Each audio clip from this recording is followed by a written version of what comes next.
Hello everyone, very warm welcome to all of you in this section of current affair of environment and ecology. And today's class is going to be very important. Why? Because you are going to have at least one question from this class only on 4th of October. So मेरे साथ बने रहिए और environment ecology में ये प्रश्न ज़रूर पूछा जाता है, important species in news. Red data book में जो भी species endangered, critically endangered, vulnerable इत्यादि होती हैं और वो न्यूज़ में अगर आई होती हैं तो आपके लिए प्रमुख हो जाता है उसको प्रमुखता से पढ़ना। तो आज की क्लास में जो भी पिछले एक साल में इंडेंजर्ड स्पीसीज़ रही हैं या क्रिटिकली इंडेंजर्ड या वल्नरेबल रही हैं रेड डेटा बुक की आपके समाचार पत्रों में, उसको मैंने एक साथ इकट्ठा करने का प्रयास किया है। प्यारे बच्चों, 1992 में जब अर्थ समिट हुआ उसमें कंजर्वेशन ऑफ बायोडाइवर्सिटी एक मेन गोल के रूप में पूरे दुनिया के सामने रखा गया और बायोडाइवर्सिटी कंजर्वेशन के प्रयास शुरू हुए। बायोडाइवर्सिटी के इस कंजर्वेशन के प्रयास ज़रूर 1992 में शुरू हुए, लेकिन इंटरनेशनल IUCN, जिसका पूरा नाम है international union for conservation of nature, इस प्रयास को काफ़ी पहले से ही शुरू किया था और 1966 में ही एक किताब इन्होंने निकाली थी 1966 में। तो ये कुछ बातें हैं, आप नोट करते रहिएगा। रेड डाटा बुक के बारे में हम लोग चर्चा करने जा रहे हैं। Red data book, red data book एक अनबाइंडिंग बुक है, मतलब जिसकी बाइंडिंग नहीं हो, लीफलेट उसमें पेजेस जोड़े जाते हैं।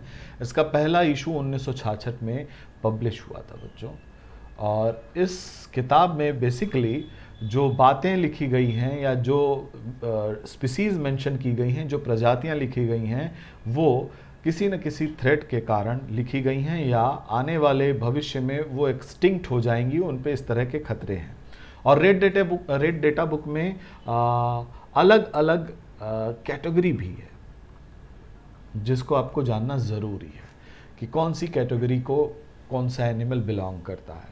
तो इसमें बहुत सारे नाम हैं, तो सारे नाम तो किसी को नहीं याद हो सकते, लेकिन यूपीएससी क्या करती है, रेड डेटा बुक में कोई भी ऐसे नाम जो या तो ऐड हुए हैं या तो उस जानवर के बारे में कोई जानकारी हुई है, तो उसमें रेड डेटा बुक में उसका स्टेटस क्या है, इस पर सवाल बना के आपसे पूछ लेती है। सवाल पूछने का उनका तरीका ये होता है, कहाँ कहाँ ट्रैप होता है मैं आपको बताना चाहूँगा। अगर कोई स्पीसीज़ एंडेंजर्ड है तो उसको क्रिटिकली एंडेंजर्ड लिख देंगे या वाइसी वर्सा, क्योंकि कैटेगरी में उसकी परिभाषा में अंतर है, जिसको आज हम लोग जल्दी जल्दी कोशिश करेंगे कवर करने की। उसके हैबिटेट के बारे में कुछ लिख देंगे कि ये कहाँ पाया जाता है। जैसे मान लीजिए वो वाइल्ड लाइफ सेंचुरी के बारे में पूछ रहे हैं, रन ऑफ कच्छ में वो पाया जाता है, वो आपको बता दें कि तमिलनाडु के जंगलों में पाया जाता है या छत्तीसगढ़ में पाया जाता है। तो इस तरह के हैबिटेट में भी वो डिस्क्रिपेंसी रख सकते हैं। यानी पहली बात तो उस स्पीसीज़ को जानना कि वो किस कैटेगरी में है, दूसरी बात उसका हैबिटेट जानना, उसका डिस्ट्रीब्यूशन जानना, और तीसरी बात उसके बारे में कुछ इम्पोर्टेंस, क्या थ्रेट उनके ऊपर है, किस कारण से वो खतरे में आ चुके हैं। उसमें पोचिंग हो सकता है, हैबिटेट डिस्ट्रक्शन हो सकता है, या उनका कोई पिक्यूलियर, जैसे अगर पेंगोलिन की बात करें तो उसके जो स्केल होते हैं वो उनकी मेडिसिनल प्रॉपर्टी होती है। चाइना वाले सबका मेडिसिनल प्रॉपर्टी निकाल लेते हैं, तो पेंगोलिन खूब सारी जो है पोच होती हैं चाइना में, और इसी कारण पेंगोलिन जो है रेड डेटा बुक में है। तो प्यारे बच्चों, रेड डेटा बुक 1966 में पहली बार पब्लिश किया। किसने पब्लिश किया? संस्था का नाम आपको पता होना चाहिए, IUCN। IUCN का मुख्यालय मोगीज में है, और जो स्विट्जरलैंड में है। स्विट्जरलैंड, स्पेलिंग अगर लिखने में गलत हो जाए, कारण कि ये जो नया तरीका मिला है इसको यूज टू होने में थोड़ा समय लग रहा है, बट काफ़ी मैंने सुधारा है अपने को। सो दिस इज़ मोर्गीज, स्विट्जरलैंड, जहां IUCN का मुख्यालय है, international union for conservation of nature. इसका पूरा नाम है international union for conservation of nature. 1966 में पब्लिश हुआ है red data book of nature. ठीक है बच्चों, ये रेड डेटा बुक में जो रेड शब्द है ये व्यक्त करता है डेंजर, खतरा। अदरवाइज जो रेड डेटा बुक के पेजेस हैं वो रेड नहीं है। हाँ, रेड डेटा बुक में दो तरह के पेज यूज होते हैं, एक होता है पिंक पेज। छोटी छोटी जानकारियां आपको जाननी चाहिए प्यारे बच्चों। पिंक पेज में वो एनिमल होते हैं, उन एनिमल्स के नाम लिखे होते हैं, उसके डिस्क्रिप्शंस होते हैं जो अभी या तो क्रिटिकली इंडेंजर्ड हैं, जो क्रिटिकली इंडेंजर्ड कैटेगरी के पहुंच चुके हैं। क्रिटिकली इंडेंजर्ड वो स्पीसीज होती हैं जिनको बचाना बहुत ज़रूरी होता है, अदरवाइज वो एक्सटिंक्ट हो जाएंगी। तो जो क्रिटिकली इंडेंजर्ड होते हैं उनका नामकरण जो है पिंक पेज पे किया जाता है, और रेड डेटा बुक में ग्रीन पेज भी होते हैं। और इस ग्रीन पेज पे उन एनिमल का नाम लिखा जाता है जो कि अपने खराब स्थिति से अच्छी स्थिति में आ गए। दैट मीन्स वो पहले क्रिटिकली इंडेंजर्ड थे, अब जो है से फॉर एग्जाम्पल वो एंडेंजर्ड हो गए हैं, या फिर वो अब वल्नरेबल हो गए हैं। कहने का मतलब उनका स्टेटस सुधरा है, तो ग्रीन पेज में उनका नामकरण होता है। लेकिन दुर्भाग्यवश बच्चों जो ग्रीन पेजेस हैं रेड डेटा बुक के वो बड़े कम हैं। ये दुर्भाग्य है, ये दुखद है। तो याद रखिएगा, red data book is not red in colour, it has two kinds of page, one is pink, second one is green. Pink page पे जो है ऐसे स्पीसीज जो क्रिटिकली इंडेंजर्ड हुए हैं उनके नामकरण, उनके डिस्क्रिप्शन लिखे होते हैं। ग्रीन पेज पे उनके होते हैं जो पहले खराब स्थिति में थे लेकिन इस साल अच्छी स्थिति में हुए हैं। इन पेज की संख्या कम है, इन पेज की संख्या अधिक है और ये बढ़ती जा रही है। रीज़न बीइंग, हम लोग जब loss of biodiversity generic class में पढ़ते हैं तो आप सबको पता है बच्चों, extensive deforestation, habitat loss, urbanisation, industrialisation, agriculture, jhum agriculture, ये सारे क्या कारण हैं हैबिटेट लॉस का, जिसके कारण बायोडाइवर्सिटी लॉस हो रहा है। उसके बाद पोल्यूशन है, ग्लोबल क्लाइमेट चेंज है, ये सारे रीज़न हैं बायोडाइवर्सिटी लॉस का। तो हम लोग डिटेल में इसको क्लास में देखेंगे बच्चों। अभी थोड़ा सा हम लोग इसके बारे में ऊपर से कुछ चीज़ें पढ़ लेते हैं। तो IUCN red data book, red data book का परिचय। अब आपको मैं बता दूं कि रेड डेटा बुक में कैटेगरी किस तरह से बनी है, उनमें क्लासिफिकेशन क्या है, उसको ज़रा देख लेते हैं। तो फिर जो अभी आप चित्र देख रहे हैं बीच बीच में एनिमल्स की, उसकी चर्चा की जाएगी। प्यारे बच्चों, इनमें जो कैटेगरी है वो प्रायोरिटी बेसिस पे कैटेगराइज किए गए हैं, और पहली जो कैटेगरी है उसको कहते हैं extinct.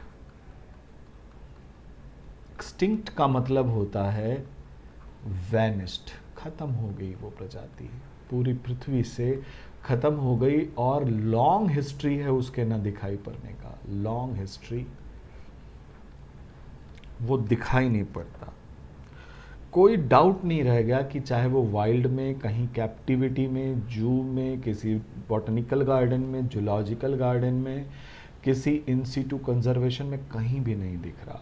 That is called as extinct. कितना भी आप सर्वे कर लीजिए, एग्जॉस्टिव सर्वे के बाद ये सारे वर्ड यूज किए जाते हैं। Exhaustive survey, after exhaustive survey the taxon is not found anywhere. The taxon is not found anywhere. इसको हम मान लेते हैं ये एक्सटिंक्ट हो गया है, ठीक है। इसके बाद अगला जो है बच्चों वो है एक्सटिंक्ट एट वाइल्ड।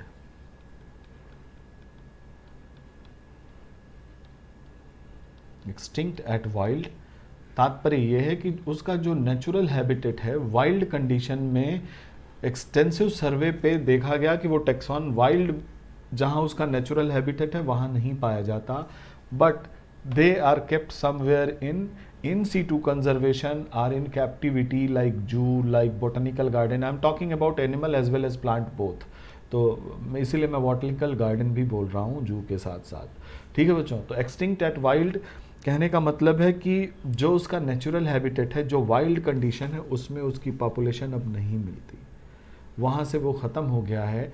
अब वो अगर मिलता भी है तो उसके जो इनअप्रोप्रिएट हैबिटेट हैं, जो मैन मेड हैबिटेट हैं या आर्टिफिशियल हैबिटेट हैं, वहाँ मिलते हैं और उनकी संख्या बहुत कम होती है। ठीक है। वाइल्ड में एक हिस्टोरिकल टाइम है, लॉन्ग हिस्ट्री है, उनको देखे गए तो उनको एक्सटिंक्ट एट वाइल्ड कहा जाता है। दैट मीन्स एक्सटिंक्ट वाले तो बिल्कुल ख़त्म हो गए, there is no chance to revive them. Extinct at wild वाले जो हैं, जो वाइल्ड कंडीशन उनकी है वहाँ से एक्सटिंक्ट हो गए हैं। और तीसरा है बच्चों critically endangered. Critically endangered. Critically endangered का मतलब होता है, देखो ये सबसे ज़्यादा आपसे पूछा जाता है, एंडेंजर्ड, क्रिटिकली एंडेंजर्ड और वल्नरेबल, ये तीन ग्रुप हैं जो आपसे सबसे ज़्यादा पूछे जाते हैं। क्रिटिकली एंडेंजर्ड के कुछ क्राइटेरिया हैं। क्राइटेरिया में पहला क्राइटेरिया बच्चों, इसको समझ गए होंगे आप, तो यहाँ मैं लिखता हूँ क्राइटेरिया। फर्स्ट क्राइटेरिया, पहले क्राइटेरिया में देखा जाता है रिडक्शन इन पॉपुलेशन। ध्यान से सुनिएगा, रिडक्शन इन पॉपुलेशन। पॉपुलेशन जो इसका है उसमें रिडक्शन कैसा हुआ है। अगर ये रिडक्शन, ध्यान दीजिएगा, 10 सालों के अंदर 10 ईयर्स में मोर देन 90% है तो ये क्रिटिकली एंडेंजर्ड है। पहला क्राइटेरिया, ठीक है बच्चों। Reduction in population in 10 year more than 90%, तब इसे हम कहेंगे क्रिटिकली एंडेंजर्ड है। भाई इसको जो है आवश्यकता है कंजर्वेशन की, सबसे ऊपर प्रायोरिटी पे होनी चाहिए। दूसरी क्राइटेरिया में हम लोग बात करते हैं बच्चों पॉपुलेशन साइज की। पॉपुलेशन साइज, ठीक है। पॉपुलेशन साइज का मतलब होता है उनके जो नेचुरल हैबिटेट हैं वहाँ उनकी पॉपुलेशन साइज क्या है। अगर ये population size less than 50 individual और ये पॉपुलेशन मैच्योर, बच्चे इसमें नहीं गिने जाते, मैच्योर और एडल्ट की, एडल्ट या मैच्योर ट्री है तो मैच्योर ट्री और एडल्ट है, that mean less than 50 individual अगर पॉपुलेशन में बचे हैं तो उन्हें हम क्रिटिकली एंडेंजर्ड स्पीसीज कहेंगे। ठीक है बच्चों। अच्छा, एक और टर्म होता है प्रोबेबिलिटी ऑफ एक्सटिंक्शन, जो ये बताता है कि कितने समय में ये समाप्त हो जाएंगे। याद रखिएगा, probability of extinction. Probability of extinction ये बताता है, ये वो पैरामीटर है जो बताता है कि कितने समय में इनके समाप्त होने की संभावना है। और जो क्रिटिकली एंडेंजर्ड होते हैं उनकी 50% से ज़्यादा एक्सटिंक्ट होने की संभावना अगले 10 सालों में है, 10 ईयर्स। ये अलग अलग पैरामीटर हैं, याद रखिएगा बच्चों। जरूरी नहीं कि क्रिटिकली एंडेंजर्ड इन सारे पैरामीटर पे फिट करें। Any one of the parameter is there. Say for example population size less than 50 individual अगर किसी की है वो इंडेंजर्ड है। किसी की पॉपुलेशन साइज 5000 है लेकिन उसके एक्सटिंक्शन की प्रोबेबिलिटी है कि 50% 10 सालों में हो जाएगा, तो उसे भी क्रिटिकली एंडेंजर्ड मानेंगे। या किसी के पॉपुलेशन की साइज 10 सालों में 50% रिड्यूस हो जाएगी, लेकिन अभी 10 सालों में रिडक्शन मोर देन 90% हो गया है, तो उसको रिडक्शन इन पॉपुलेशन के हिसाब से क्रिटिकली एंडेंजर्ड मान लेंगे। कहने का मतलब ऑल दीज पैरामीटर, 3 पैरामीटर में से कोई भी पैरामीटर अगर फॉलो करता है कोई ऑर्गेनिज्म, एनिमल या प्लांट, तो उसको हम क्रिटिकली एंडेंजर्ड मानते हैं। इन तीनों में से कोई भी, कोई एक, अगर एक से ज़्यादा है तो भी उन्हें हम क्रिटिकली एंडेंजर्ड मानते हैं। तो समझ में आ गया होगा, उम्मीद करता हूँ। क्रिटिकली एंडेंजर्ड कब है? जब उनके पॉपुलेशन का रिडक्शन पिछले 10 सालों में देखा गया है कि 90% से अधिक है। उनके पॉपुलेशन की साइज अगर ऐसा हो कि 50 इंडिविजुअल जो कि मैच्योर, बच्चे नहीं जोड़ने, याद रखना है, इसको मैं पॉइंट आउट कर दूं, यही ट्रैप होता है यूपीएससी का। इंडिविजुअल इंक्लूडिंग इन्फेंट कर दिया तो वो सेंटेंस गलत हो जाएगा। Population size less than 50 individual mature as well as adult अगर हों तो वो क्रिटिकली एंडेंजर्ड है, या उनके एक्सटिंक्शन की प्रोबेबिलिटी है कि अगले 10 साल के अंदर उनका 50% एक्सटिंक्शन हो जाएगा, मतलब वो वैनिश हो जाएंगे, कभी वापस नहीं आएंगे, then they are considered as critically endangered species. Clear है? इसके बाद बच्चों इससे थोड़ा कम, जिसको लेस, ये मतलब ये थ्रेट परसेप्शन के आधार पे इनको मैंने घटते हुए क्रम में लिखा है। थ्रेट परसेप्शन, अब भाई जो गायब ही हो गया उसको सबसे ज़्यादा थ्रेट रहा होगा, इसीलिए तो नंबर 1 पे एक्सटिंक्ट है, दूसरे पे एक्सटिंक्ट एट वाइल्ड, तीसरे नंबर पे क्रिटिकली एंडेंजर्ड, चौथे नंबर पे आ जाते हैं एंडेंजर्ड स्पीसीज। अगेन इनके लिए भी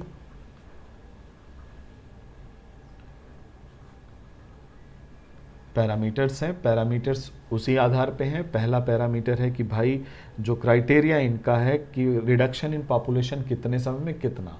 अगर रिडक्शन इन पॉपुलेशन, नोट करते जाइएगा, ये सारी चीज़ें बहुत इंपॉर्टेंट है और खोज खाज के लाया हूं मैं आपके लिए। Reduction in population 70% in 10 years, वहां कितना था? Reduction in population more than 90% in 10 year, यहां reduction in population 70% in 10 years. अगर ऐसा है वो एंडेंजर्ड है। दूसरा, probability of extinction, probability of extinction, probability of extinction अगर 20% ऑफ पॉपुलेशन वैनिश होते हैं 20 ईयर्स में, they are termed as endangered. यहाँ देखें आप, प्रोबेबिलिटी ऑफ एक्सटिंक्शन 20% है, उसके कंपैरिजन में यहाँ कम है और यहाँ समय भी ज़्यादा है, इसलिए ये एंडेंजर्ड है। और तीसरी बात है बच्चों पॉपुलेशन साइज की। पॉपुलेशन साइज, 3 क्राइटेरिया हैं इसके, पॉपुलेशन साइज, और इनकी पॉपुलेशन साइज अगर एडल्ट पॉपुलेशन इनकी लेस देन 250 हो जाए, किसकी? एडल्ट पॉपुलेशन, याद रखिएगा, एडल्ट या mature population less than 250 individual हो जाए, दैट इज अलार्मिंग कंडीशन, और तब उन्हें रेड डेटा बुक के हिसाब से कैटेगराइज किया जाता है endangered. So reduction in population, probability of extinction and population size, there are 3 criteria. Any one of the 3, if followed, the animal or plant species will be kept in endangered species. Are you getting this? Next है बच्चों vulnerable. vulnerable में भी जब आप बात करेंगे reduction in population, first criteria reduction in population, reduction in population की बात कर दें तो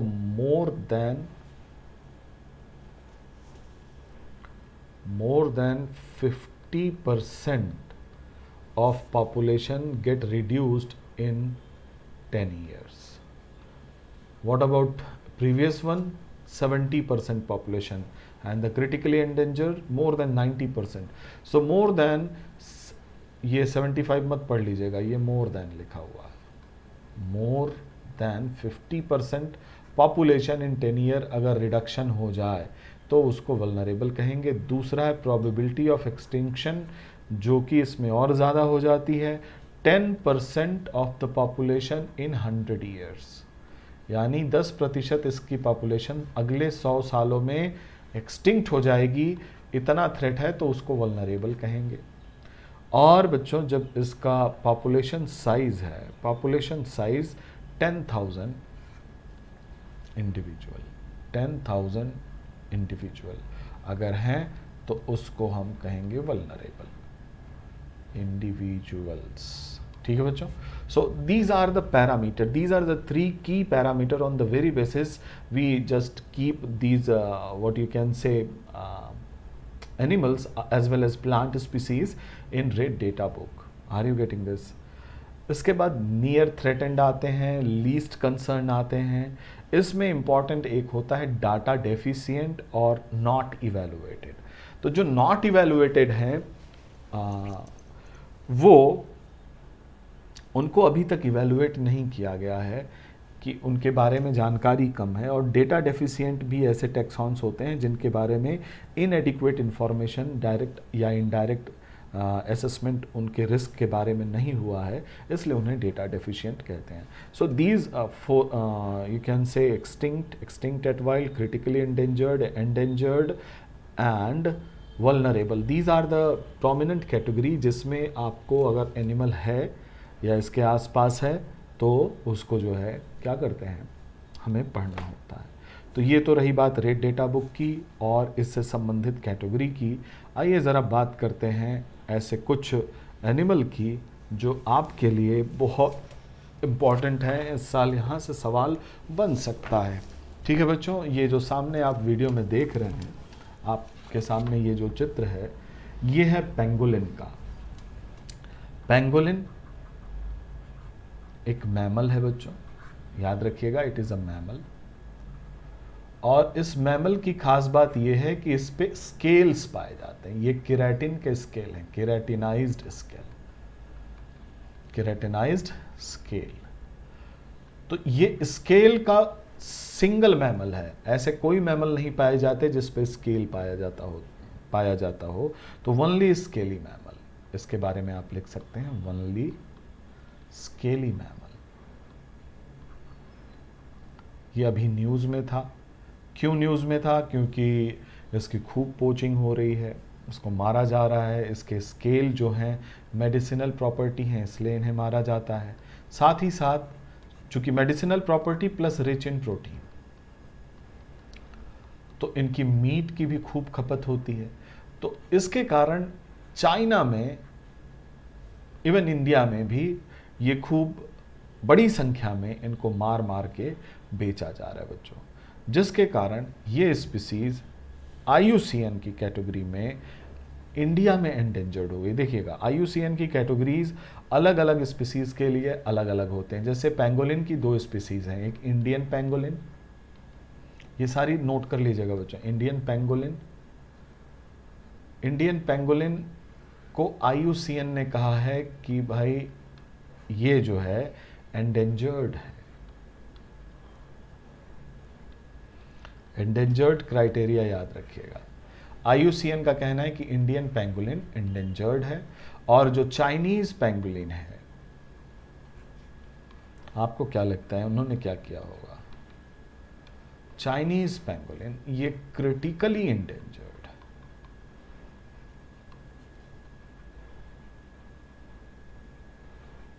सो इनका डिस्ट्रीब्यूशन अगर मैं कहूं तो चाइना और इंडिया में पैन इंडिया पेंगोलिन पाए जाते हैं। मोस्टली जो डेजर्ट एरिया है, ज़ीरोफिटिक कंडीशन में ये होते हैं। और इनको एक खास तमगा भी मिला है मोस्ट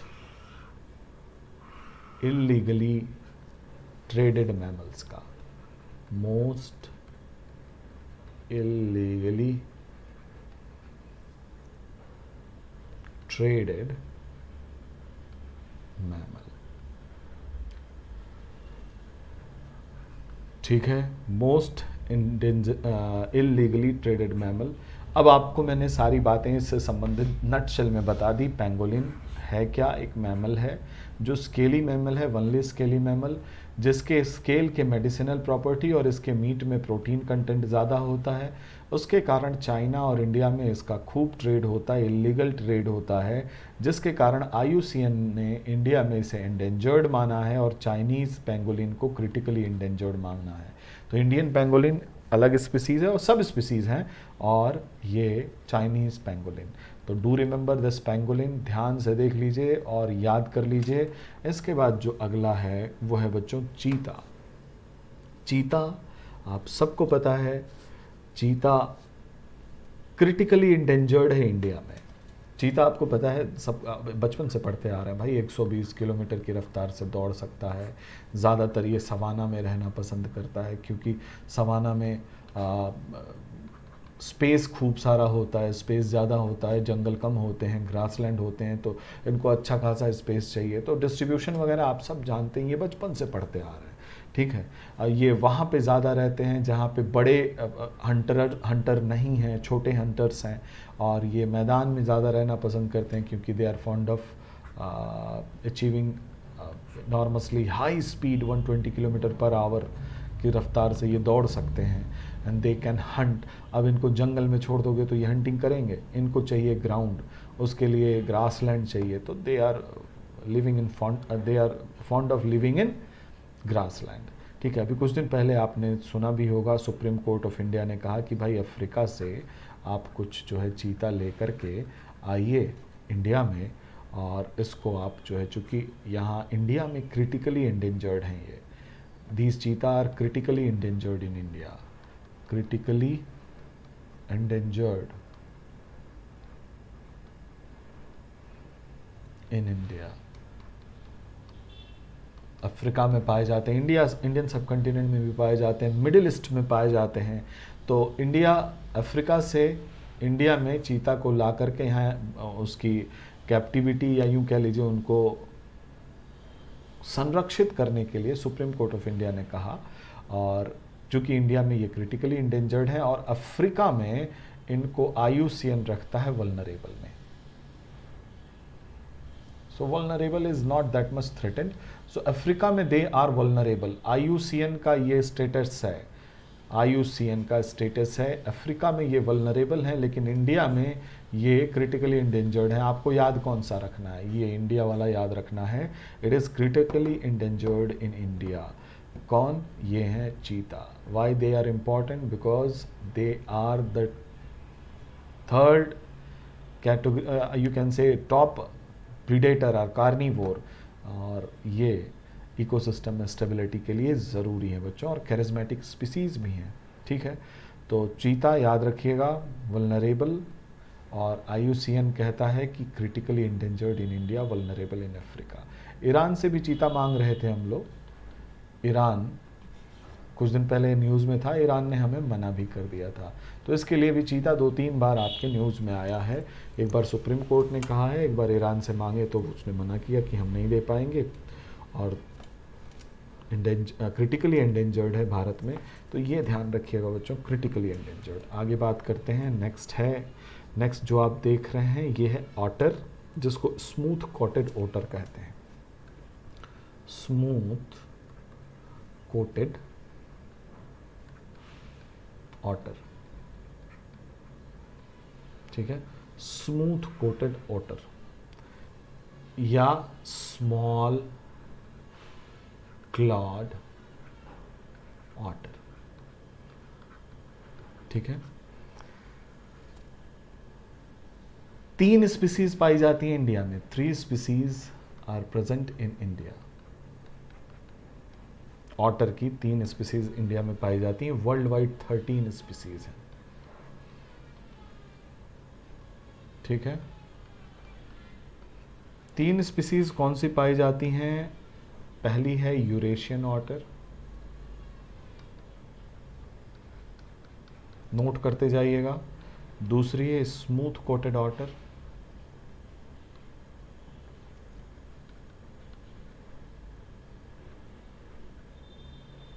और तीसरी है स्मॉल क्लॉड ऑटर।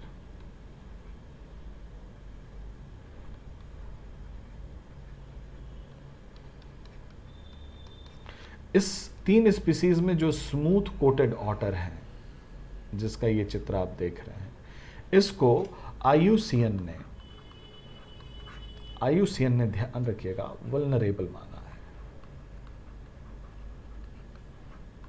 ये अभी न्यूज़ में इसलिए था क्योंकि इनका जो ये स्मूथ कोट है, इसको पर्स बनाने में और भी बहुत सारी सामग्री बनाने में यूज़ होता है, और इनका ये जो फर है वो मार्केट में उसकी अच्छी कीमतें मिलती हैं, स्मूथ कोटिंग, समझ रहे हैं। तो ये जो है खूब इनको मारा जाता है, पोचिंग है, थ्रेट इनका है। थ्रेट सबसे ज़्यादा है कि ये सब जितने भी आप इसमें आप स्पीसीज पढ़ेंगे, बहुत सारे कॉमन थ्रेट हैं। कोई स्पेशल थ्रेट होगा तो मैं बता दूंगा। कॉमन थ्रेट सब में है हैबिटेट लॉस। ठीक है बच्चों, ये मैं लिख दे रहा हूँ, सबके लिए लगभग कॉमन है। हैबिटेट लॉस के कारण बायोडाइवर्सिटी लॉस। दूसरा इंडस्ट्रियलाइजेशन, अर्बनाइजेशन, ये सारी वो अवस्थाएं जिसके कारण हैबिटेट लॉस होता है, बायोडाइवर्सिटी लॉस होता है। या डैम कंस्ट्रक्शन, ठीक है। फॉरेस्ट फायर, एग्रीकल्चर, एग्रीकल्चर में स्लैश एंड बर्न एग्रीकल्चर आप एक्स्ट्रा देख लीजिएगा। इसके बाद लास्ट में आता है poaching plus trade plus economic importance. ये कुछ ऐसे थ्रेट हैं जो सारे इंडेंजर्ड, क्रिटिकली इंडेंजर्ड स्पीसीज के लिए कॉमन है। सो yes, not but last but not least, global climate change। ये एक जेनरिक टर्म हो गया भाई, ग्लोबल क्लाइमेट चेंज। अब इससे जुड़े जो भी रीज़न है वो सब के कारण बायोडाइवर्सिटी लॉस हो रहा है। So these are the common thread जो कि आपको हर जगह मिलेंगे।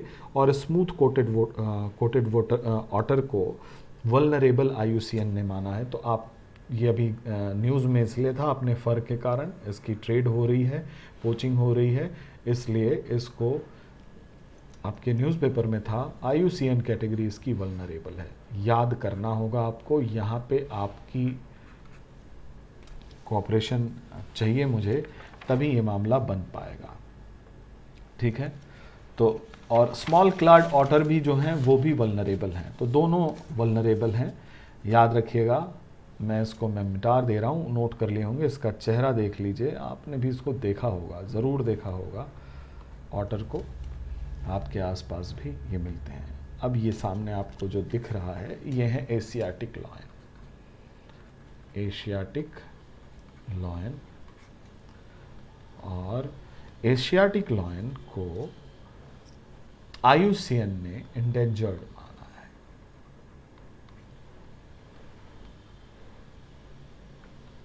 They are considered as endangered species and Bharat में ये गिर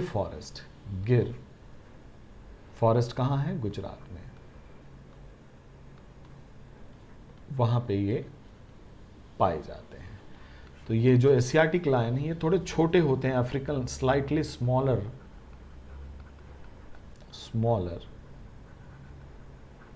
देन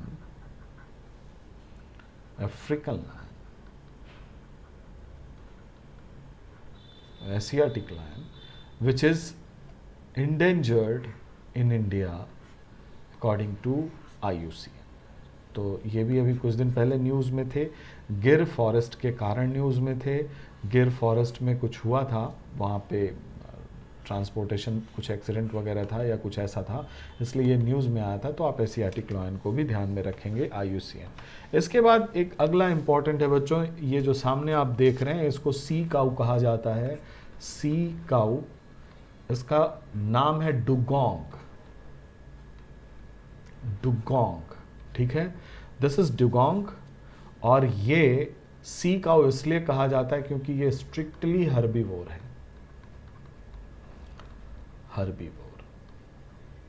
ये शाकाहारी है, स्ट्रिक्टली हर्बीवोरस है। OUS हर्बीवोरस, स्ट्रिक्टली है हर्बीवोरस, ये इसका कैरेक्टरिस्टिक फीचर है। अब यहाँ से UPSC का दिमाग चलना शुरू हो जाएगा कि इसको जो है all the sea cow are herbivore, some of the sea cow are herbivore, इस तरह के सेंटेंस वो दे करके आपको अटकाने का प्रयास कर सकते हैं। तो मेरे बच्चों याद रखना UPSC वाले कैसे खुराफात सोचते हैं। So they are strictly herbivores and hence they are called as sea cow. Getting my point? They are mammal, marine mammal. और भी मैमल्स हैं but they are marine mammal. और स्पेशल क्या है? They are strictly herbivore, then they are called as sea cow. Marine mammal, और जो marine mammal होते हैं they are not strictly herbivore, वो मछलियाँ खाते हैं। व्हील वगैरह को आप जानते ही हैं, एक बड़ा अमाउंट वो मछलियों का ले जाते हैं। तो these are strictly herbivore and marine mammal, so it is called as sea cow. फॉर्म ये ज़्यादातर गर्म पानी, जो वार्म वाटर है यानी ट्रॉपिकल रीजन है, वेस्टर्न पैसिफिक ओशन से ईस्ट कोस्ट ऑफ अफ्रीका तक आपको खूब मिलेंगे। वेस्टर्न पैसिफिक ओशन में और eastern coast of Africa, that means Indian Ocean और वेस्ट पैसिफिक ओशन, ये पूरा जोन है इनका जहाँ ये मिलते हैं। ठीक है, भारत में अगर देखें तो gulf of Mannar, gulf of Kutch में इनकी संख्या काफ़ी ज़्यादा है और IUCN के हिसाब से इनको वल्नरेबल माना जाता है, वल्नरेबल। ठीक है, अगर इसको डॉल्फिन से कंफ्यूज मत कीजिएगा, this is sea cow dugong, dugong. अच्छा, इसका लॉस क्या है? सबसे बड़ा जो इसके ऊपर थ्रेट का कारण है उनका ये हैबिटेट लॉस है, हैबिटेट लॉस। और हैबिटेट लॉस आजकल आप जो गल्फ ऑफ मन्नार हो या गल्फ ऑफ कच्छ हो, यहाँ पे ड्रेजिंग चल रही है, ओशन फ्लोर ट्रॉलिंग चल रही है, इलीगल फिशिंग चल रही है, पोल्यूशन है और अनप्लान्ड टूरिज्म है। इसके कारण, पोल्यूशन के कारण इनका जो हैबिटेट है वो लॉस में है और ये भी बेचारे परेशान हैं and they are kept in vulnerable condition, IUCN vulnerable. Clear हो गया? सी का ध्यान रखिएगा। इसके बाद बच्चों ग्रेट इंडियन बस्टर्ड, इसके बारे में आप सब जानते हैं। Great Indian bustard, great Indian bustard heaviest flying bird है, विश्व में सबसे भारी उड़ने वाला पक्षी है। Heaviest flying bird in the world. ठीक है बच्चों, heaviest flying bird in the world and it is a flagship species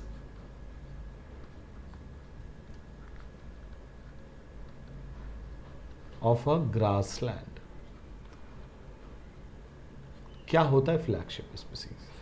flagship species को आप एम्बेसडर कह सकते हैं। अगर कहीं फ्लैगशिप स्पीसीज है दैट मीन्स वहाँ वो पूरे फ्लोरा एंड फौना के साथ उपस्थित है। अगर ये किसी ग्रासलैंड में ग्रेट इंडियन बस्टर्ड आप देख रहे हैं, इसका मतलब है कि वहाँ कंप्लीट फ्लोरा एंड फौना जिससे इससे संबंधित हैं वो सारे के होंगे। It is the ambassador of that very ecosystem, आप इस तरह से ले सकते हैं। It is the species which represent the intact complete ecosystem also. तो these are the flagship species of grassland. खास बात इसकी है कि इसको स्टेट बर्ड ऑफ राजस्थान भी माना जाता है। यह है, माना क्या जाता है, state bird of Rajasthan.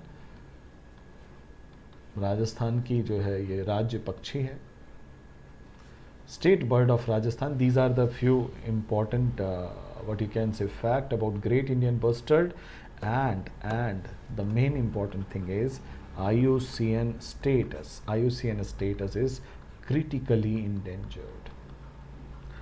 Critically endangered. So do remember this. Critically endangered UPSC के लिए तो इम्पॉर्टेंट है, आरपीएससी वगैरह दे रहे हों तो वहाँ भी इसके आने की संभावना है। इस साल ये न्यूज़ में था। Great Indian bustard heaviest flying bird in the world और स्टेट बर्ड ऑफ राजस्थान, ध्यान रहेगा। And it is flagship species of grassland. ये कुछ इन्फॉर्मेशन थी ग्रेट इंडियन बस्टर्ड, ध्यान में रखिएगा। इसके बाद है बच्चों लॉयन टेल्ड मकाक। ये जो लॉयन टेल्ड मकाक है ये एंडेमिक है वेस्टर्न घाट का। इंडिया में इस एंडेमिक का मतलब होता है कि which is native of India या native of that very place. So this is lion tailed macaque, lion टेल्ड MACAQUE macaque, lion tailed macaque. ये देखो, इनकी पूंछ देखो, ये बंदर जैसी नहीं है, it looks like lion as if. ये और इधर ये जो है इनके जो हेयर है, अगर इनके चेहरे को थोड़ा बदल दिया जाए तो they will look like, spot वगैरह बना दिया जाए, इसका ये ब्लैक कोट को चेंज करके ब्राउन कर दिया जाए तो it will look like lion. So lion tailed macaque इन्हें कहा जाता है। It is endemic to western Ghat. और आप सबको पता है बच्चों, western Ghat is one of the hottest hot spot of the world. तो जो दो हॉट स्पॉट है इंडिया में, एक वेस्टर्न घाट है और एक ईस्टर्न हिमालय है, नॉर्मन मेयर के कॉन्सेप्ट के हिसाब से। तो endemic to western Ghat India, तो ये हो सकता है इंडेमिक टू इंडिया लिखे या इंडेमिक टू वेस्टर्न घाट लिखे, दोनों के लिए आप तैयार रहिएगा। यूपीएससी है, कुछ भी लिख सकता है, ठीक है। बेसिकली अगर देखा जाए तो ये IUCN के हिसाब से इन्हें एंडेंजर्ड माना जाता है। मैं यहाँ लिख दे रहा हूँ, IUCN कैटेगरी इनकी है एंडेंजर्ड। और कॉमन जो इनका थ्रेट है वो वही है हैबिटेट लॉस, ठीक है। हैबिटेट लॉस के कारण ये ख़त्म हो रहा है, और इनके कम पॉपुलेशन के पीछे एक नेचुरल कॉज भी है बच्चों। नेचुरल कॉज क्या है वो जानते रहिए, यहाँ से क्वेश्चन बन सकता है। देखो, कॉमन जो थ्रेट है वो तो है ही habitat loss, global climate change, poaching, ये सारे होने के बाद नेचुरल कॉज ये है कि इनकी जो फीमेल होती हैं, फीमेल के अंदर जो बेबी प्रोड्यूस करने में जो टाइम लगता है, जेस्टेशन पीरियड जिसे कहते हैं, जेस्टेशन पीरियड, वो 3 साल का होता है। 3 years, इनॉर्मसली हाई, 3 साल तक का जेस्टेशन पीरियड इनकी फीमेल का होता है। तो naturally they are bound to produce less population. So this is very important aspect of lion tailed macaque, कि इनकी जो फीमेल होती हैं उनमें जेस्टेशन पीरियड 3 साल का है, जिसके कारण they are producing less population. तो इनकी पॉपुलेशन बाय नेचर कम है, लेस प्रोडक्शन है इसके कारण, और साथ ही साथ हैबिटेट लॉस वगैरह का क्यूमुलेटिव इम्पैक्ट आता है कि इनको इंडेंजर्ड रखा गया है। तो इनके लिए आपको देखो, चूंकि ये स्पेशल केस हो गया, ये स्पेशल है इसका, तो यहाँ से आपको क्वेश्चन बन सकता है, ठीक है। क्वेश्चन यहाँ से बन सकता है और क्वेश्चन यहाँ से बन सकता है। अच्छा, इसका क्वेश्चन इसके डिस्ट्रीब्यूशन से भी बन सकता है, क्योंकि अभी जो न्यूज़ आई थी लायन टेल्ड मकाक की, वो इसके सोमेश्वर वाइल्ड लाइफ सेंचुरी के बारे में न्यूज़ थी, जिसमें इसका उद्धरण आया था। तो अब इसके डिस्ट्रीब्यूशन में इंपॉर्टेंट हो गया Someshwar wildlife century. Someshwara Wildlife Sanctuary, it is present in 2 districts of Udupi and Shimoga of Karnataka। ये जो भी आज आपको वाइल्ड लाइफ सेंचुरी बताऊंगा, जो भी आपको नेशनल पार्क बताऊंगा, आपका कर्तव्य है कि आप उसे अपने मैप पे ज़रूर देख लेंगे, 1-2 बार प्रैक्टिस करके आप पॉलिटिकल मैप रखिए और उनको दिखाइए। Someshwar wildlife sanctuary which is present in Udupi as well as Shimoga, Karnataka. And apart from that Kudremukh national park, Kudremukh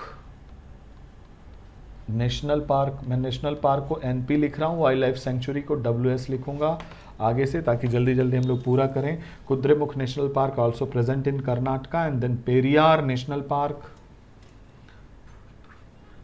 Periyar national park, जहाँ पे इनका डिस्ट्रीब्यूशन है, जहाँ ये पाए जाते हैं, जहाँ इनको रखा गया है। साइलेंट वैली नेशनल पार्क,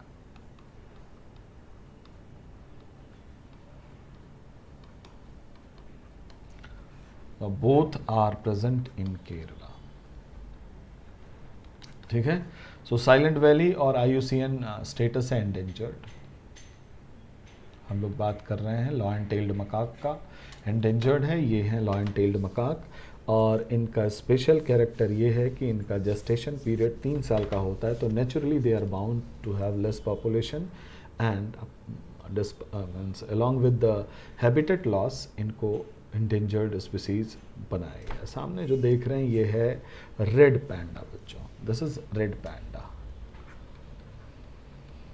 जो कि जायंट पांडा से दूर दूर तक इसका कोई रिलेशन नहीं, याद रखना आप। इसको लगता है कि ये जायंट पांडा जैसा है, but red panda is quite जो जीनस है इनका काफ़ी दूर है, और ये जो है क्रिटिकली एंडेंजर्ड की कैटेगरी, सॉरी IUCN से, ध्यान रखिएगा IUCN इनको क्रिटिकली इंडेंजर्ड रखता है। ये देखो गलत हो जाता है मेरा, एंडेंजर्ड। IUCN इसको इंडेंजर्ड मानता है। एक और पैरामीटर है बच्चों, जिसमें भारत सरकार का जो वाइल्ड लाइफ प्रोटेक्शन एक्ट है उसके कारण जो शेड्यूल्स हैं 1, 2, 3 शेड्यूल, उसमें इन्हें क्या रखा गया है, तो भारत सरकार का जो वाइल्ड लाइफ प्रोटेक्शन एक्ट है उसके हिसाब से इसको एक प्लान है Indian recovery programme for critically endangered. इसको याद रखिए, Indian recovery programme for critically endangered species। ठीक है, so Indian recovery programme for critically endangered species जो वाइल्ड लाइफ प्रोटेक्शन एक्ट के हिसाब से चलाया गया, इसमें प्यारे बच्चों इसे इंडेंजर्ड क्रिटिकली स्पीसीज के रूप में रखा गया है। तो यहाँ पे थोड़ा सा आपको एक्स्ट्रा मेहनत करनी पड़ेगी। IUCN इसको इंडेंजर्ड मानता है, लेकिन वाइल्ड लाइफ प्रोटेक्शन एक्ट के Indian recovery programme for critically endangered species में इसको रखा गया है, इसलिए इसे क्रिटिकली इंडेंजर्ड इंडिया मानती है। ठीक है, तो ये इंडेंजर्ड IUCN के हिसाब से है, तो IUCN वाला आप याद रखेंगे इंडेंजर्ड। लेकिन भारत सरकार ने इसको क्रिटिकली एंडेंजर्ड रिकवरी प्रोग्राम जो है वो वाइल्ड लाइफ प्रोटेक्शन एक्ट के हिसाब से, उसके कारण इसको क्रिटिकली एंडेंजर्ड मानती है। तो उम्मीद करता हूँ दोनों में आप अंतर समझेंगे और कहीं लिखा हो तो कंफ्यूज नहीं होंगे। कौन क्या करता है ये याद रखिएगा। हैबिटेट आपको बता दें, eastern Himalaya, south western China, Nepal इन खूब मिलते हैं ये, और 14,500 रेड पैंडा, 14,500 रेड पैंडा इनका कैलकुलेशन हुआ था, इंडिविजुअल बचे हुए हैं अभी। ठीक है, ध्यान रहेगा। So this is what red panda, endangered IUCN और critically endangered species recovery programme of India में इनको रखा गया है, इनको कंजर्व किया जाता है, इसलिए इन्हें क्रिटिकली इंडेंजर्ड भी मान सकते हैं और इंडेंजर्ड भी मान सकते हैं। अगर IUCN पूछ रहा है तो इंडेंजर्ड, अदरवाइज आप खुद समझदार हैं। ठीक है बच्चों, इसके बाद नेक्स्ट है जो सामने आप देख रहे हैं, इसको नीलगिरी ताहर कहते हैं, Nilgiri tahr. It is also endemic to Nilgiri क्षेत्र, नीलगिरी ताहर।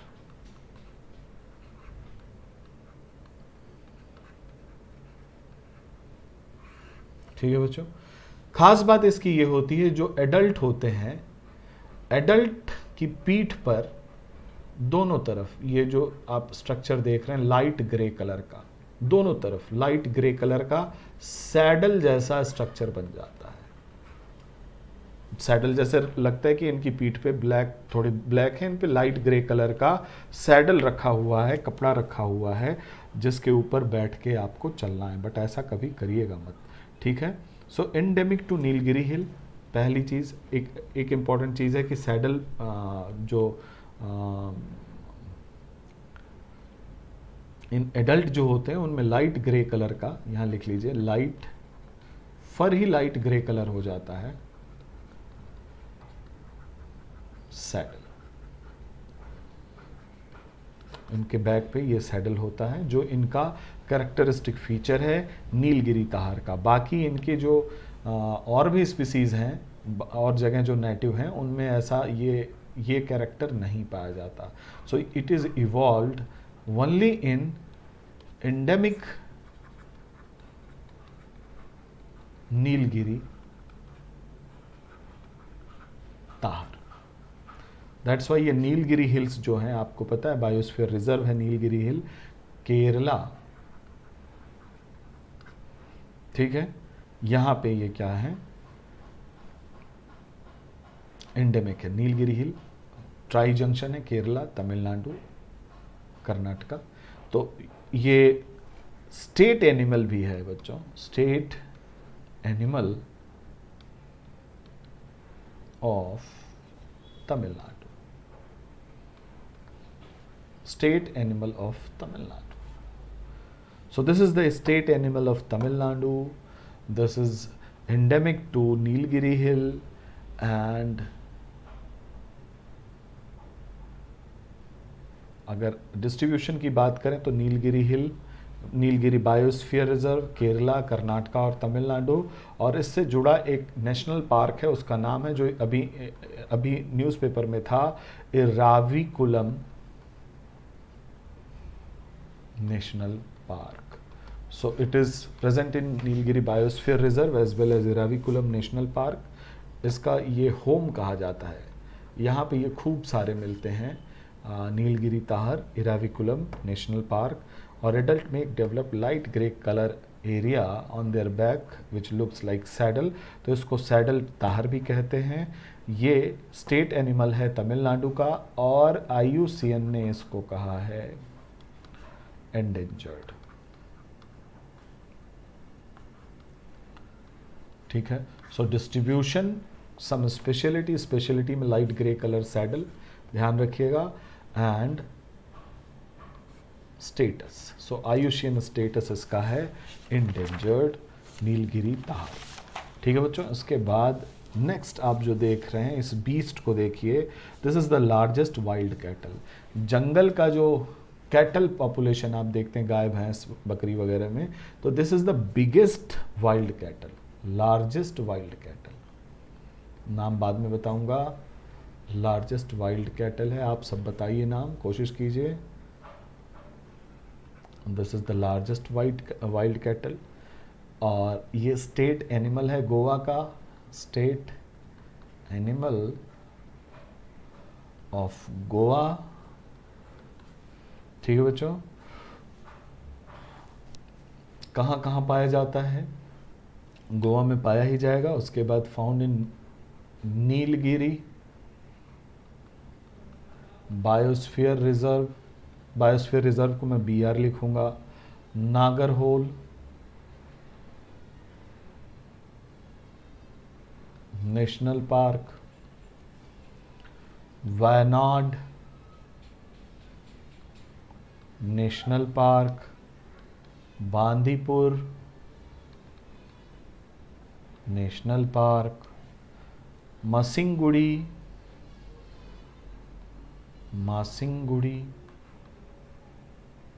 National park. इस मासिंगुड़ी नेशनल पार्क को पहले मुदुमलाई के नाम से जाना जाता था, मुदुमलाई नेशनल पार्क, तो याद रखिएगा Mudumalai, now it is Masinagudi national park. IUCN इसको कहता है vulnerable.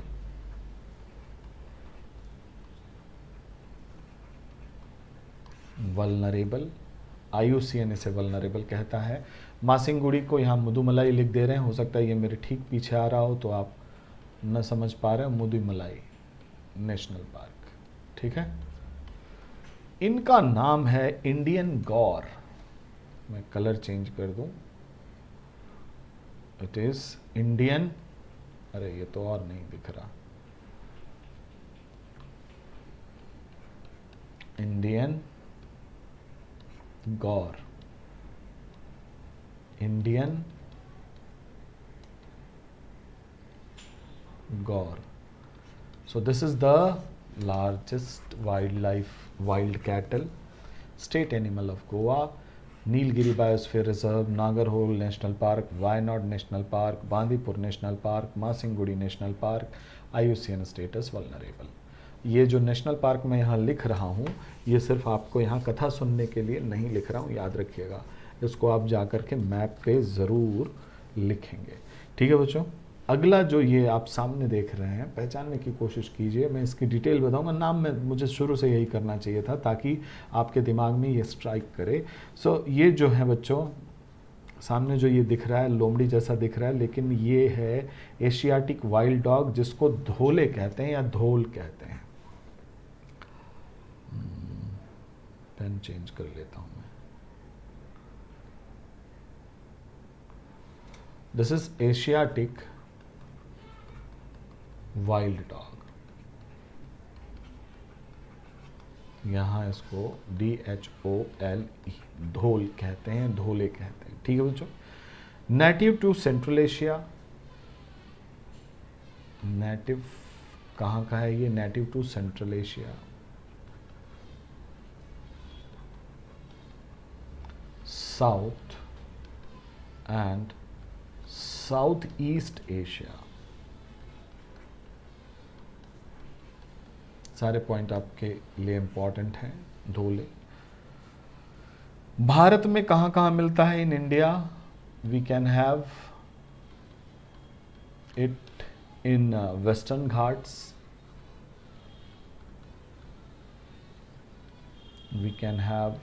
we can see in central India, Madhya Pradesh, Maharashtra, central India के जंगलों में, और हम इसे north India, sorry north east India, वही तो मैं कहूँ, यहाँ तो नहीं मिला, north east India we can find it. तो इनका डिस्ट्रीब्यूशन, ये नेटिव है सेंट्रल एशिया के, साउथ और साउथ ईस्ट एशिया के, भारत में वेस्टर्न घाट्स में मिलेंगे, central India, north east India में ये मिलेंगे बच्चों। ठीक है। और अगर मैं नेशनल पार्क की बात करूं जो इनसे संबंधित हैं, वो हैं बांदीपुर, बांदीपुर नेशनल पार्क, उसके बाद है नागरहोल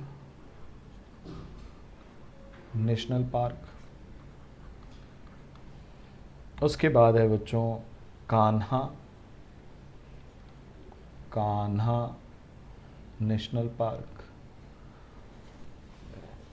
पेरियार नेशनल पार्क। यहां पे इनका डिस्ट्रीब्यूशन पाया जाता है।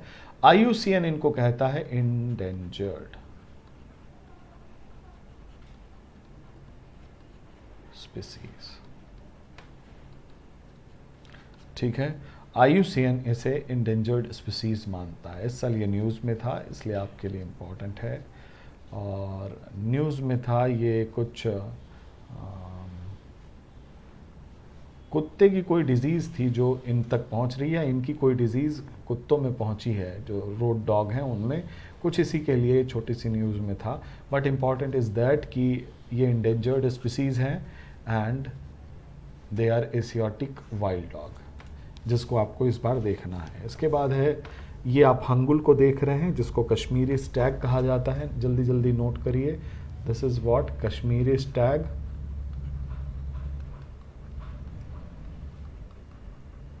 जिसको आप हंगुल कहते हैं, हंगुल, कश्मीरी स्टैग, हंगुल। और ये जम्मू कश्मीर का स्टेट बर्ड था, जब वो स्टेट हुआ करता था, तो स्टेट बर्ड मैं कह रहा हूँ, state animal of Jammu and Kashmir. अब स्टेट ही नहीं रहा तो स्टेटस क्या है इसका, इससे थोड़ा दुखी तो होगा, ये भी यूनियन टेरिटरी हो गया है अब। एनीवे, लेकिन state animal of Jammu Kashmir ये था, तो अपने पास्ट को तो ये सोचता ही होगा। ये भी हो सकता है 370 का विरोध कर रहा हूँ। एनीवे, चलिए बाकी जो हो रहा है वो तो है ही। नेटिव टू इंडिया, धारा 370 हट गई है, इसको भी दुख हुआ होगा बाकी लोगों की तरह। Endemic to Jammu and Kashmir,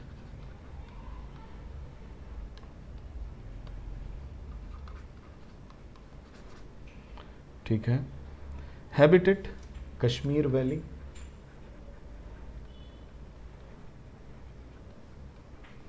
Chamba valley, Chamba आपको हिमाचल प्रदेश में पड़ेगा,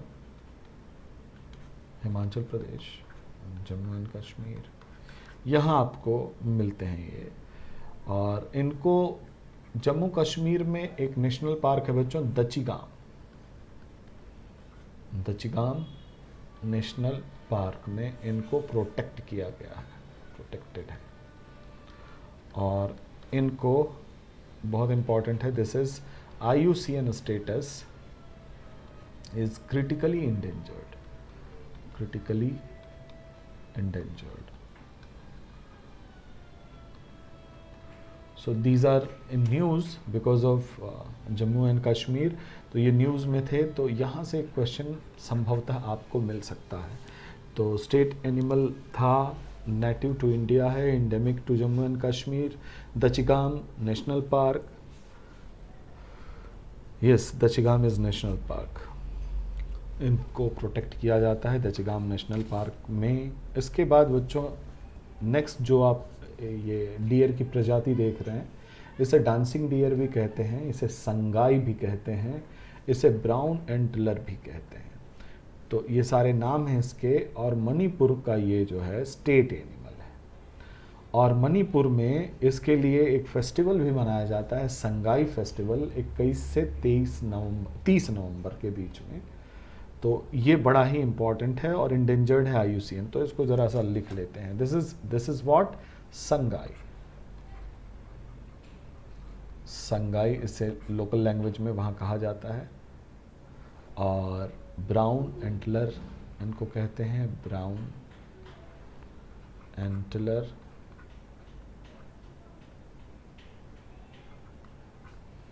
इनको डांसिंग डियर भी कहा जाता है. बहुत खुश होते हैं तो नाचते हैं. डांसिंग डियर खूब उछलते हैं और चौकड़ी मारते हैं.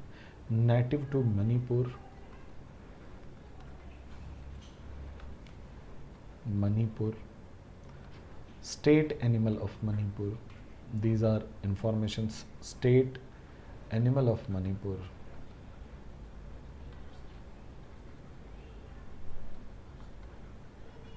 State animal of Manipur.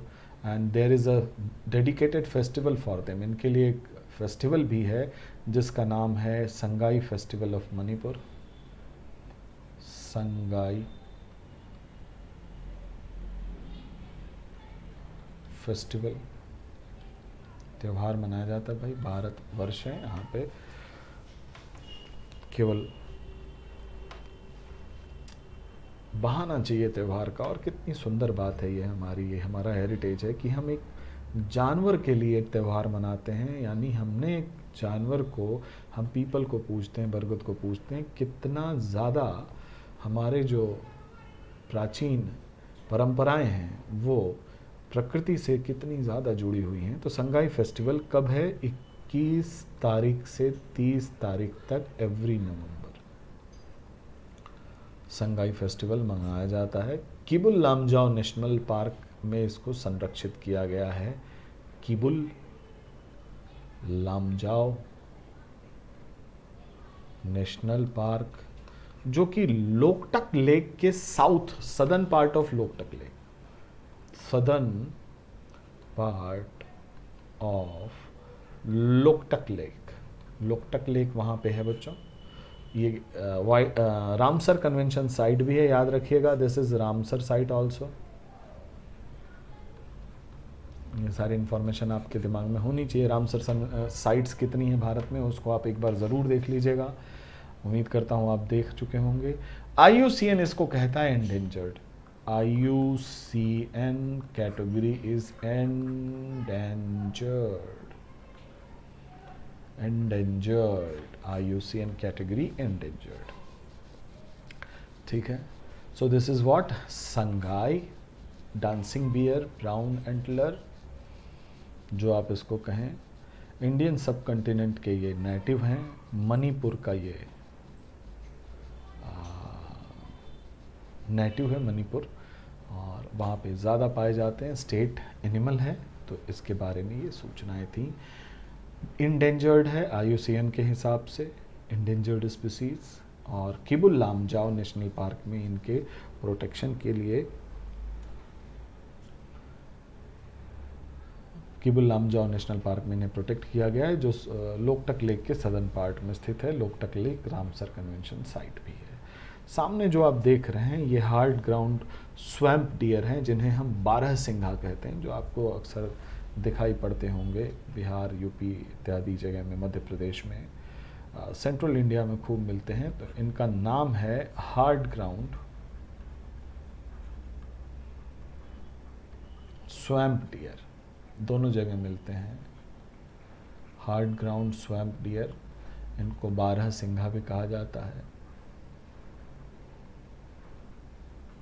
12 सींग इनकी होती हैं।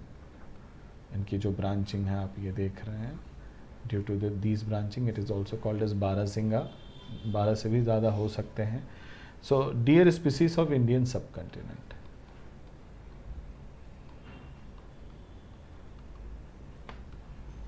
इंडियन सब कंटिनेंट, फटाफट नोट करिए।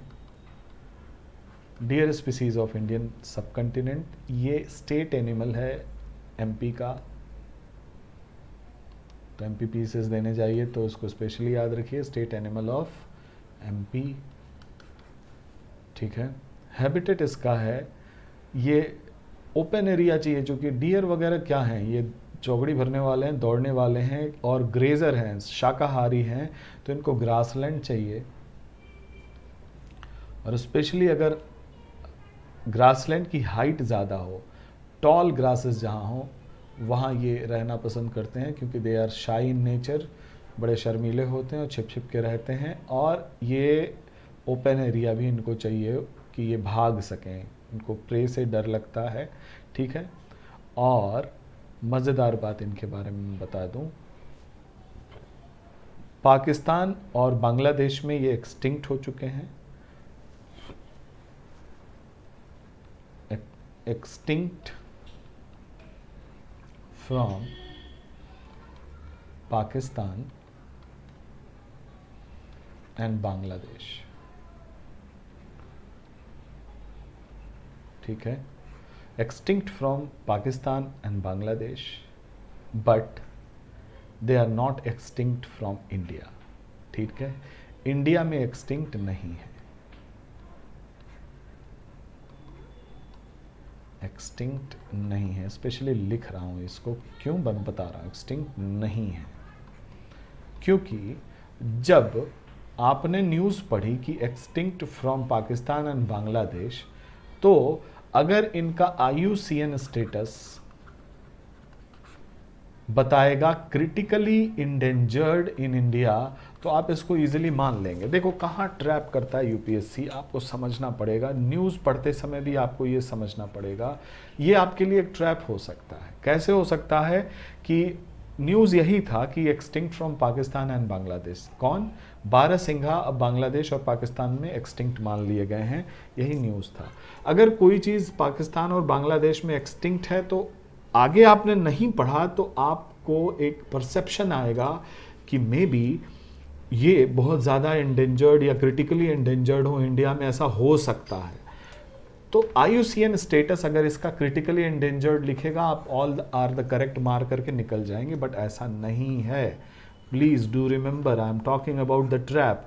IUCN स्टेटस इसका है वल्नरेबल, याद रखना, वल्नरेबल। अब बांग्लादेशी पाकिस्तानी इसको मार के खा गए तो इसका क्या मतलब है कि इंडिया में भी ये क्रिटिकली इंडेंजर्ड हो जाए? नहीं, IUCN इसका वल्नरेबल है। तो ये ट्रैप हो सकता है आपको एक क्वेश्चन के रूप में क्वेश्चन आपके बन गए हों कि extinct from Pakistan and Bangladesh, why this was in news for it, news था इसी कारण से, लेकिन IUCN स्टेटस इसका वल्नरेबल है। तो बेटे तैयार कहाँ होना है, कहाँ यूपीएससी आपसे गेम कर सकता है, हमें वहीं तैयार होना है। तो हार्ड गौर स्वैम्प डियर, जिसको 12 सिंघा कहते हैं, वो भारत में वल्नरेबल है, वल्नरेबल है, वल्नरेबल है, न इंडेंजर्ड है न क्रिटिकली इंडेंजर्ड है, जबकि ये पाकिस्तान और बांग्लादेश में एक्सटिंक्ट हो चुके हैं। So if there are some sentence related with this fact, these fact, I think you people are able to decipher. ठीक है बच्चों। भारत में कहाँ कहाँ पाए जाते हैं? असम में Brahmaputra river valley, Ganga river valley, Madhya Pradesh, Uttar Pradesh, ये सारे एरिया जो आपका इंडियन सब कंटिनेंट है, हर जगह ये पाए जाते हैं। दीज आर वल्नरेबल, और इंडिया में अभी इनकी संख्या ठीक ठाक है, इसलिए परेशान होने की बात नहीं, लेकिन पाकिस्तान और बांग्लादेश वाले मार के खा गए हैं। ठीक है, तो इसको आप लिख सकते हैं। इसका डिस्ट्रीब्यूशन हम लोग लिख लेते हैं। डिस्ट्रीब्यूशन में कुछ नेशनल पार्क्स हैं, उनके नाम मैं दोहरा देता हूं ताकि आपके दिमाग में हो जाए। डिस्ट्रीब्यूशन इंडियन सब कंटिनेंट में है Assam, Ganges valley, Ganges valley का मतलब पूरा गैंजेस और ब्रह्मपुत्र का जो क्षेत्र है, यूपी, बिहार, मध्य प्रदेश, मध्य प्रदेश का ये स्टेट एनिमल हो गया है, ठीक है, ये हर जगह मिलते हैं। इससे संबंधित जो नेशनल पार्क हैं उसमें है कान्हा नेशनल पार्क, कहाँ है आप सबको पता है, बताने की ज़रूरत नहीं है। Dudhwa national park, Dudhwa national park, you all know it is in UP. Manas national park, सबको पता है मानस नेशनल पार्क, असम। ये आपको पता होना चाहिए, मैं इसको इसलिए लिख रहा हूँ बच्चों ताकि ये आपका रिवाइज हो जाए। काजीरंगा, कौन नहीं जानता, Kaziranga national park one horn rhino के लिए फेमस है, it is also in Assam. And IUCN इनका जो स्टेटस है वो है वल्नरेबल। सो IUCN स्टेटस वल्नरेबल, क्या पता आपको यही प्रश्न पूछ दे यार, तो थोड़ा सा ध्यान दे लीजिएगा इस वीडियो के बाद। ये मेरे प्रयास हैं, इसको आप ज़रूर क्लेम कीजिएगा। यहाँ से अगर क्वेश्चन आता है तो बच्चे बिल्कुल सही होना चाहिए। बाकी मैं बड़े ही मनोयोग से आपके बीच में इन चीज़ों को ला रहा हूँ। तो अभी हम लोग बात किए बारहसिंगा की। अगला ये जो देख रहे हैं बड़ा ही डिसेप्टिव इल्यूसिव है और नॉकटर्नल है, ये बहुत शैतान भी है, ये चुपके से आता है और बहुत अच्छा शिकारी भी है। ये इसको कहते हैं मालाबार सीवेट, मालाबार सीवेट, ठीक है बच्चों।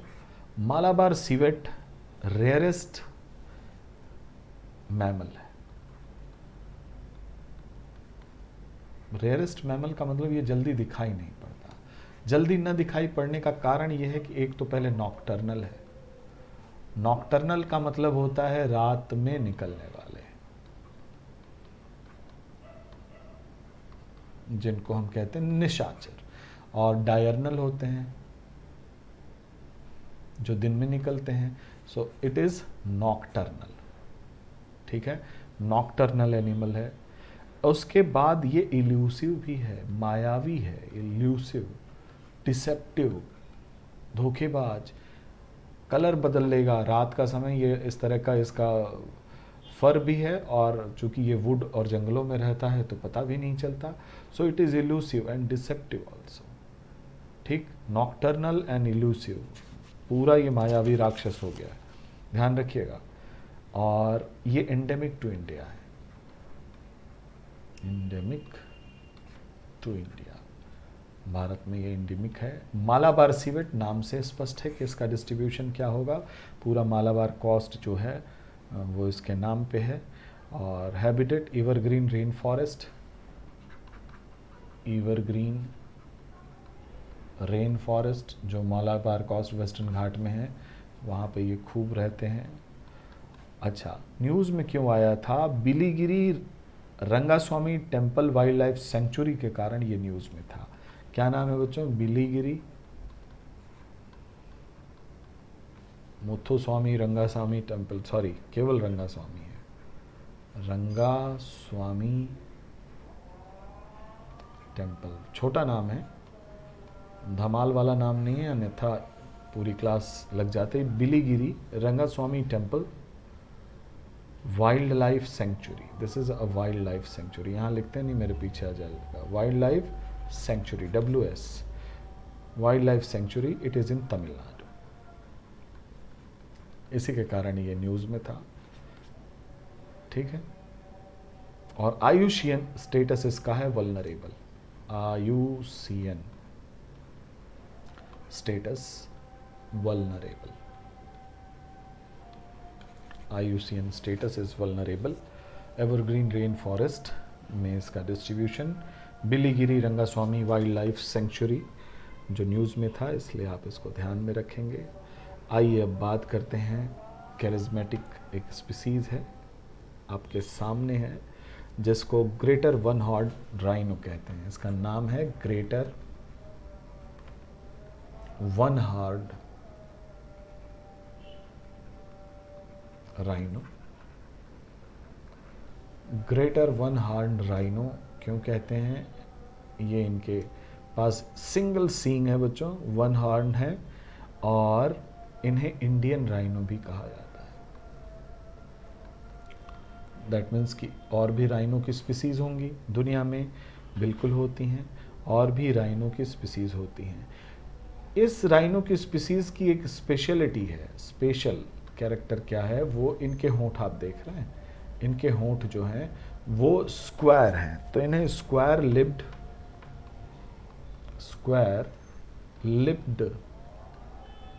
राइनो भी कहा जाता है,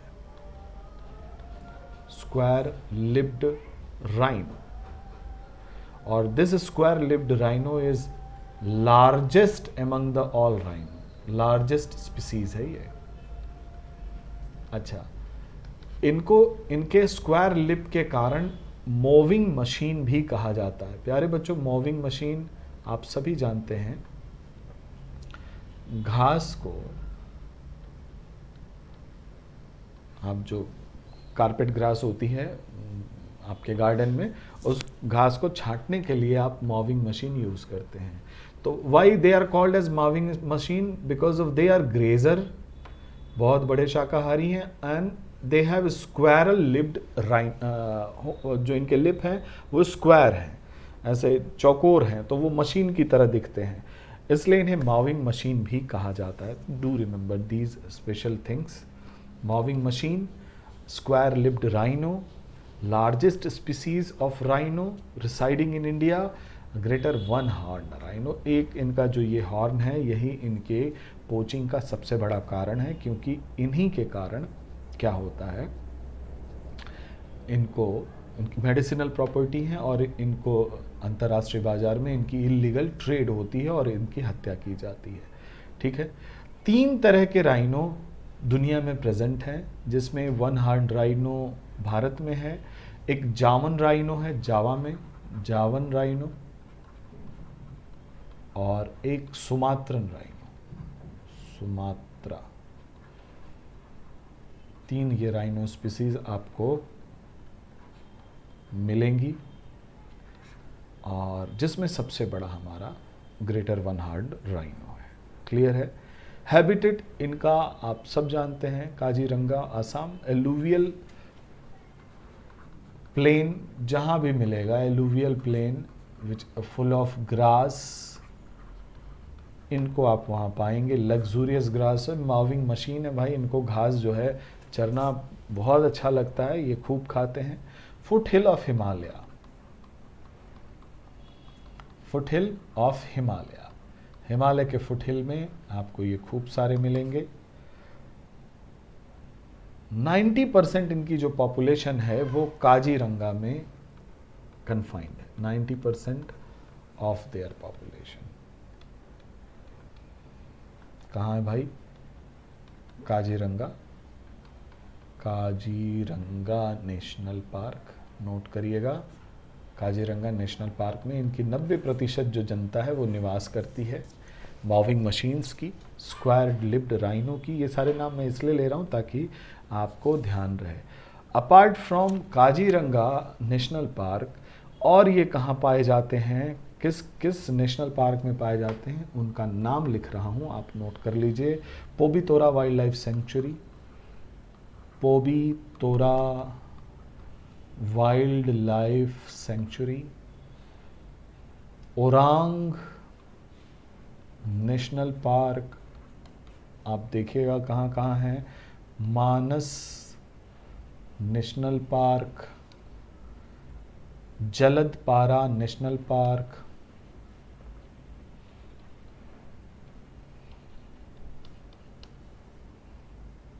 गरुमारा नेशनल पार्क,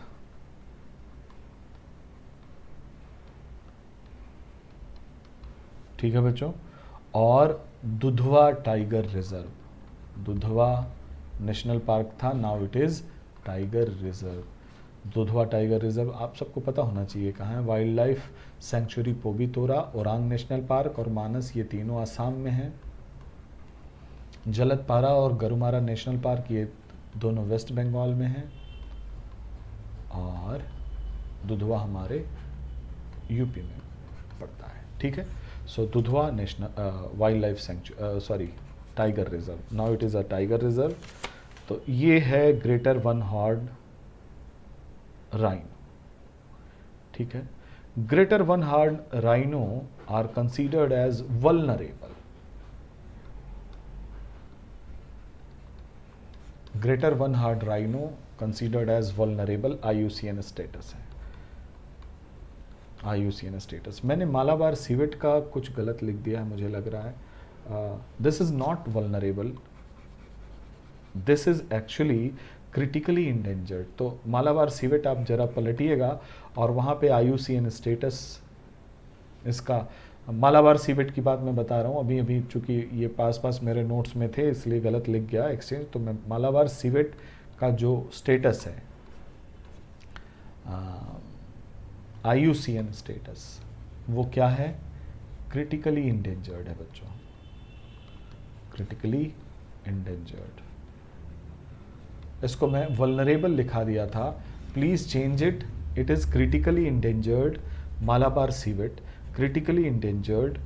और हम लोग बात कर रहे हैं ग्रेटर वन हॉर्न राइनो की, जो कि वल्नरेबल है IUCN स्टेटस। दोनों बहुत पास शॉर्ट में लिखे थे इसलिए मैं मिस कर गया था, बट समय रहते मेरी गलती मुझे समझ में आई। इसको आपको याद करना पड़ेगा क्योंकि एग्ज़ाम आपको देना है, तो ध्यान में आपको रखना पड़ेगा। आइए बात करें डॉल्फिन्स की। डॉल्फिन कई तरह की न्यूज़ में अक्सर आती हैं और अलग अलग होती हैं, ये ध्यान रखिएगा। जो डॉल्फिन अभी न्यूज़ में आई थी उसमें आपको इरावदी डॉल्फिन, गेंजेस डॉल्फिन और इंडस डॉल्फिन, 3 तरह की डॉल्फिन को ध्यान में रखना होगा और तीनों तरह की डॉल्फिन इस साल न्यूज़ में है बच्चों। तो ये जो सामने चित्र आप देख रहे हैं ये इरावदी डॉल्फिन का है, और इरावदी डॉल्फिन जो है वो ब्रैकिश वाटर में रहने वाली डॉल्फिन है। बाकी इंडस डॉल्फिन और गेंजेस डॉल्फिन ये फ्रेश वाटर डॉल्फिन है। So Irrawaddy dolphin, these are Irrawaddy dolphin, these are Irrawaddy dolphin जो कि ब्रैकिश वाटर में रहती हैं। खास बात इनकी ये है brackish water, do remember the brackish water, Irrawaddy dolphin. और इंडिया में ब्रैकिश वाटर लेक जहाँ है वहाँ रहेंगी। तो ब्रैकिश वाटर लेक कौन सी है हमारी? चिल्का है। कहाँ है? चिल्का। चिल्का कहाँ है? ओडिशा। तो यहाँ पे आपको इरावदी डॉल्फिन्स मिलेंगी चिल्का लेक में। सबसे ज़्यादा पॉपुलेशन आपको चिल्का लेक में मिलेगा। इसके अलावा जो भी रिवर एस्चुरीज हैं, रिवर एस्चुरीज यू नो, जहाँ पे मिक्सिंग ऑफ वाटर होता है, फ्रेश वाटर और saline water, that give you brackish water. So each river estuaries you are going to have such kind of dolphins. Bay of Bengal, जो भी river estuary of bay of Bengal है, हमारी तरफ तो delta ही बनता है, बाकी उधर जो और देश हैं जैसे कि म्यांमार है, महाकम रिवर इंडोनेशिया की है, या मेकांग है चाइना की, उसकी जो एस्चुरीज़ हैं वहाँ आपको ये इरावदी डॉल्फिन मिलेंगी. बे ऑफ बंगाल के जो एस्चुरी हैं जैसे इरावदी रिवर है म्यांमार. एक बार ज्योग्राफी भी देख लीजिएगा. इसके बाद है Mahakam river, it is from Indonesia. इसके एस्चुरी में एस्चुराइन डॉल्फिन है, ये ब्रैकिश वाटर चाहिए इनको. और मिकांग रिवर चाइना, इसकी भी आपको एस्चुरी में ये इरावदी डॉल्फिन्स मिलेंगी. IUCN कैटेगरी इंडिया में इंडेंजर्ड है. सो IUCN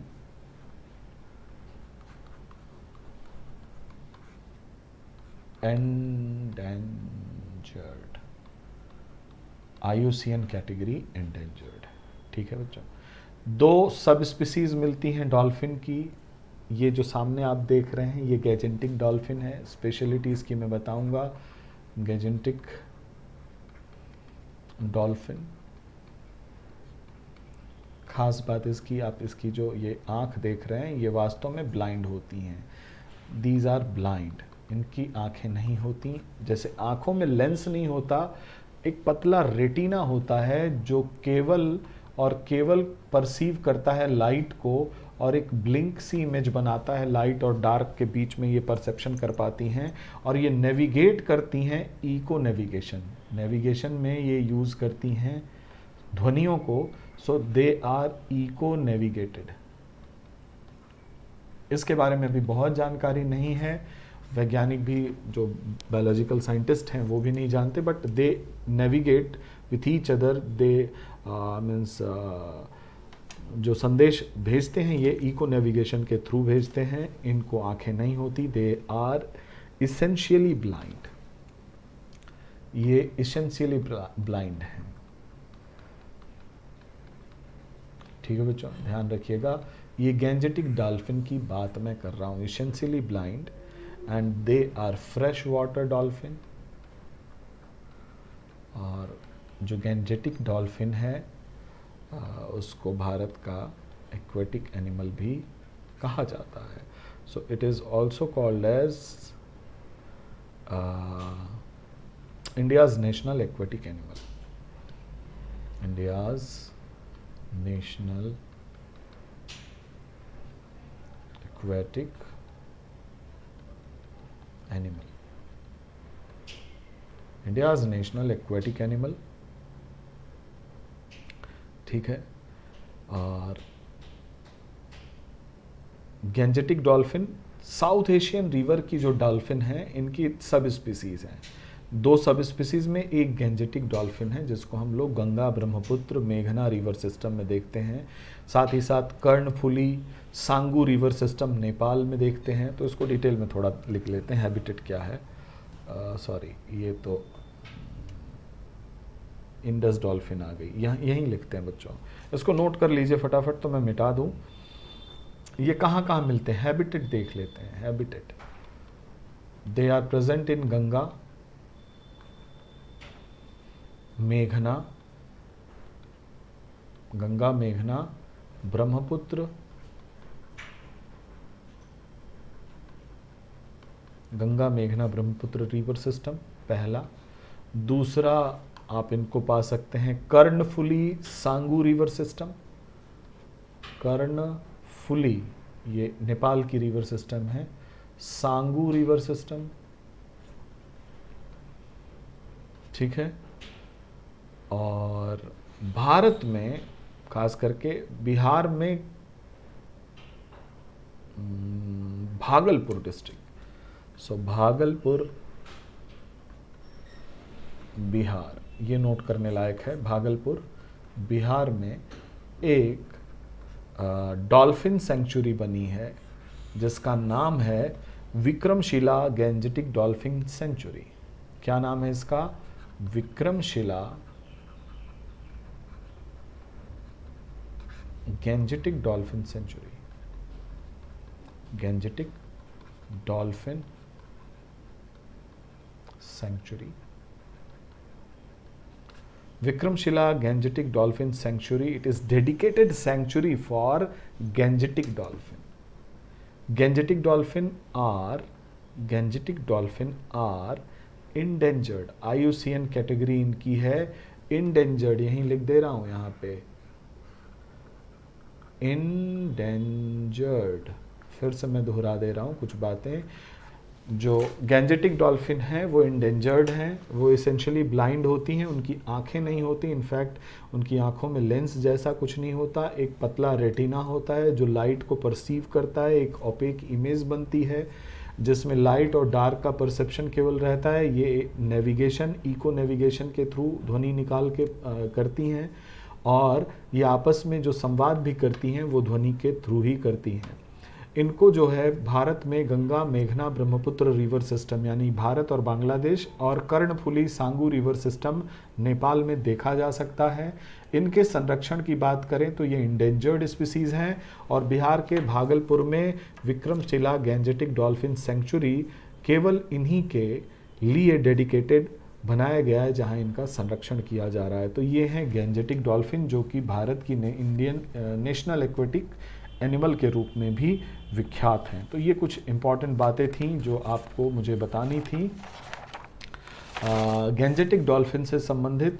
अगली जो डॉल्फिन आप देख रहे हैं बच्चों, ये सब स्पीसीज़ हैं साउथ ईस्ट एशियन रिवर की डॉल्फिन में, जिसमें हमने इरावदी पढ़ा, गैंजेटिक पढ़ा, और तीसरा हम लोग पढ़ने जा रहे हैं इंडस डॉल्फिन।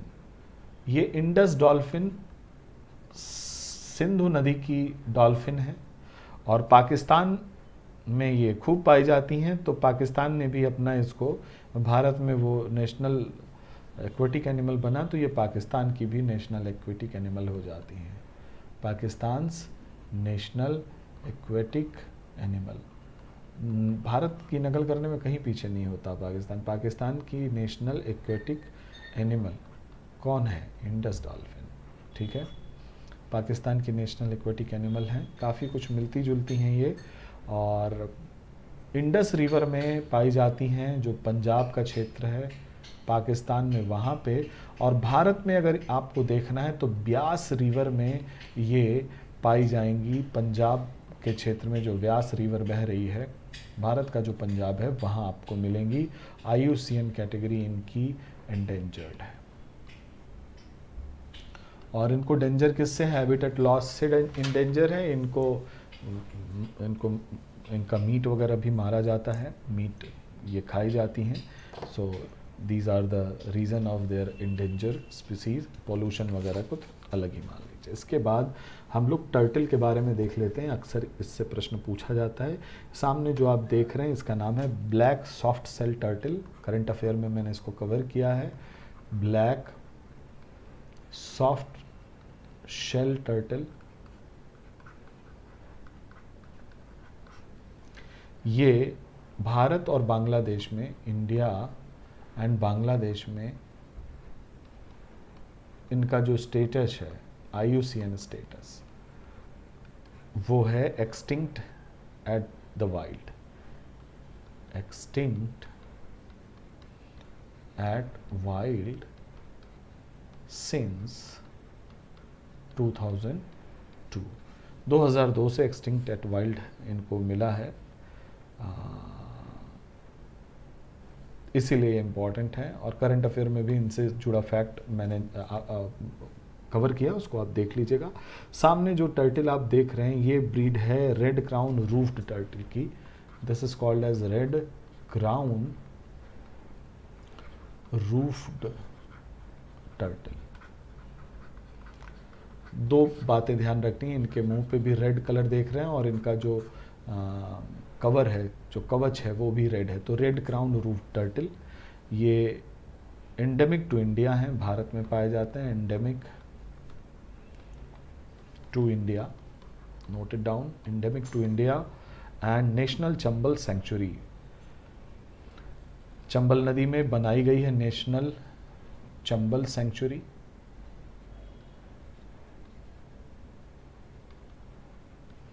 जहाँ पे इनको प्रोटेक्ट किया गया है, इनके रिवराइन प्रोटेक्शन किया गया है। So dedicated national Chambal sanctuary किसके लिए है? रेड क्राउन रूफ्ड टर्टल के लिए है। IUCN में इन्हें क्रिटिकली इंडेंजर्ड माना गया है। IUCN critically endangered, critically endangered IUCN category है। ठीक है बच्चों। Indian flap shell turtle, this is called as Indian flap shell turtle. ये सारे फ्रेश वाटर टर्टल हैं बच्चों, एक भी सी वाटर की बात नहीं कर रही है। सब लेक्स और रिवर्स में पाए जाते हैं। Lakes and rivers of India, पूरे पैन इंडिया पाए जाते हैं। राजस्थान में लेक्स में भी ये पाए जाते हैं। Lakes in Rajasthan, lakes and river of India. और ये खूब पाए जाते हैं। ये लीस्ट कंसर्न्ड वेराइटी है, लीस्ट कंसर्न। अब आप कहोगे इसको आपने रखा क्यों जब लीस्ट कंसर्न है? प्यारे बच्चों, न्यूज़ में था टर्टल जो प्रजातियां पाई जाती हैं उन 5 प्रजातियों में ये पाए जाते हैं, जो भारत में पाए जाते हैं। अगला है Assam roof turtle. This is least concern IUCN से, लेकिन असम रूफ टर्टल जिसमें खास बात ये होती है, इसका जो ये रूफ है उसमें पिक्यूलियर हॉर्न होता है, इसको कहते हैं हम Assam roof turtle. Fresh water turtle है, अगेन फ्रेश वाटर है, ब्रह्मपुत्र मेघना ड्रेनेज में ये मिलता है, असम के पार्ट में और ईस्टर्न बांग्लादेश में। ब्रह्मपुत्र मेघना रिवर सिस्टम में ये मिलता है, that means Assam and east Bangladesh. You are going to have this turtle as a distribution. East Bangladesh और असम में, और IUCN कैटेगरी इसकी इंडेंजर्ड है। 4 मैंने आपको बताए fresh water turtle, these all are fresh water turtle, ठीक है, these all are fresh water turtle. और आगे जो है ये सामने देख रहे हैं, ये सी वाटर टर्टल है। 5 सी वाटर टर्टल इंपॉर्टेंट हैं जो इंडिया में पाए जाते हैं। उसमें से सबसे इंपॉर्टेंट ये ऑलिव रिडले टर्टल है बच्चों, इसको हम कहते हैं ऑलिव रिडले टर्टल। ये बहुत दूर से भारत में आता है और यहाँ पे अंडे देता है, और ये पैसिफिक रिडले टर्टल इनको कहा जाता है, also called as Pacific ridley turtle. सबसे छोटा है, smallest of all sea turtle. ये सी टर्टल का टाइप है बच्चों, सी टर्टल। 5 वैरायटी पाई जाती हैं, 5 species sea turtle present in Indian coastal water. Bharat के कोस्टल वाटर में 5 वैरायटी पाई जाती हैं। 5 में से जो मोस्ट इंपॉर्टेंट है न्यूज़ में जो है उसमें से ये है olive ridley turtle, also called as Pacific ridley turtle. Smallest sea turtle है ये, स्मॉलेस्ट सी टर्टल, ठीक है। और भारत में मास नेस्टिंग के लिए ये आते हैं, मास नेस्टिंग इन इंडिया। कहाँ आते हैं? खास करके ईस्टर्न कोस्ट पे आपको ये मिलेंगे, और उड़ीसा जो है इनका फेवरेट डेस्टिनेशन है।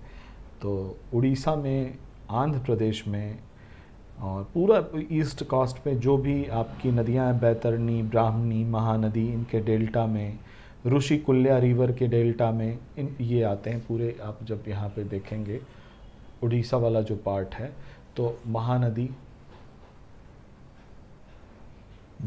डेल्टा, इधर कहीं ब्राह्मी डेल्टा है, ब्राह्मी डेल्टा। उसके बाद है Brahmi delta, Gahirmatha coast of Orissa, largest nesting site है इसकी, लार्जेस्ट नेस्टिंग साइट। मैप पे आप इसको ज़रूर देखिएगा। लार्जेस्ट नेस्टिंग साइट है गहिर माथा, गहिर माथा या माता, गहिर माथा, गहिर माथा कोस्ट ओडिशा। सबसे ज़्यादा यहाँ पे आते हैं, लार्जेस्ट नेस्टिंग साइट। इसके बाद बच्चों होप आइलैंड पड़ता है आंध्र प्रदेश में, hope island,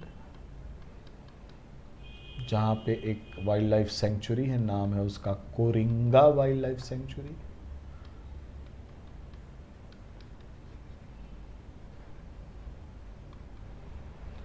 Coringa wildlife sanctuary, it is in Andhra Pradesh, ठीक है, जहाँ आपको ये मिलेंगे। Beach of Rushikulya river, Orissa, Rushikulya river,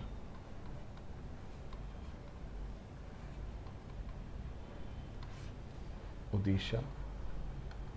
apart from Rushikulya, Brahmani, Mahanadi, Baitarani, ये रिवर हैं।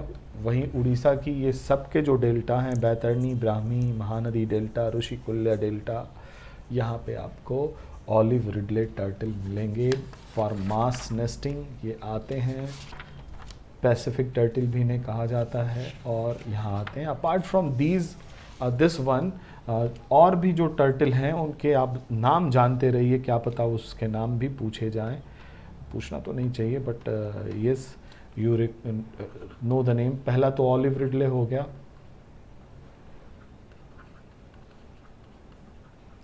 दूसरा है बच्चों green turtle. Green turtle, this 5 turtles are C5 sea turtle in India. और उधर जो 4 पढ़ा है हम लोगों ने वो फ्रेश वाटर हैं। 5 सी टर्टल इन इंडिया, दूसरा green turtle, third one is hawksbill, hawksbill turtle, fourth one is loggerhead turtle,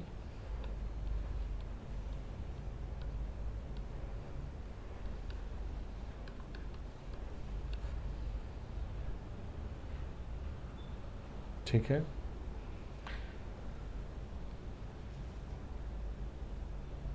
hawksbill green, olive rid green, hawksbill, loggerhead, yes. And fifth one is leather back, LEATHER, leather back turtle. ये नाम है बच्चों। इन 5 में से इसको छोड़ करके, leather back turtle को, एक्सेप्ट दिस, ये सारे के सारे olive Ridley, green turtle, hawksbill, ये सारे के सारे क्या कहे जाते हैं? वल्नरेबल कहे जाते हैं। These all are vulnerable. These all are vulnerable except leatherback turtle. सारे के सारे वल्नरेबल हैं। और ऑलिव रिडले आपको पता ही है, वल्नरेबल मैंने बताया आपको, this is vulnerable. IUCN status इसका वल्नरेबल है, याद रखिएगा, मैंने लिख दिया था, फिर से लिख दे रहा हूँ, IUCN स्टेटस वल्नरेबल।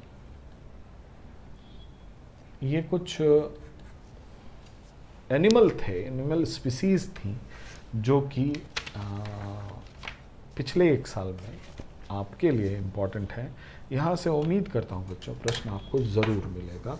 तो ये मेरा प्रयास था। बाकी आप सबको बेस्ट ऑफ लक। और अब इसके बाद हम लोग कुछ ज्योग्राफी के करंट अफेयर करेंगे। यहाँ पे आज मैं इन्वायरमेंट के करंट अफेयर बंद करता हूँ। अगली क्लास से हम लोग ज्योग्राफी के करंट अफेयर देखेंगे। Thank you for today.